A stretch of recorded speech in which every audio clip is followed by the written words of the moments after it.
എന്റെ മുത്തപ്പൻ എല്ലാം എല്ലാം മുത്തപ്പൻ പൊൻകതിർ പോലെ വിടർന്നു വരുന്നതും എന്റെ മുത്തപ്പൻ.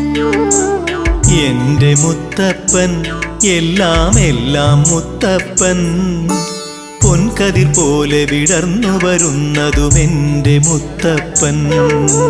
അലിവിലും അലിവായി കരളിനു കുളിരായി തീർന്നൊരു മുത്തപ്പൻ പറശ്ശിനി നാടിനു ധന്യത ചാർത്തിയ ദേവൻ മുത്തപ്പൻ പറശ്ശിനിനാഥൻ മുത്തപ്പൻ. അലിവിലും അലിവായി കരളിനു കുളിരായി തീർന്നൊരു മുത്തപ്പൻ പറശ്ശിനി നാടിനു ധന്യത ചാർത്തിയ ദേവൻ മുത്തപ്പൻ പറശ്ശിനിനാഥൻ മുത്തപ്പൻ.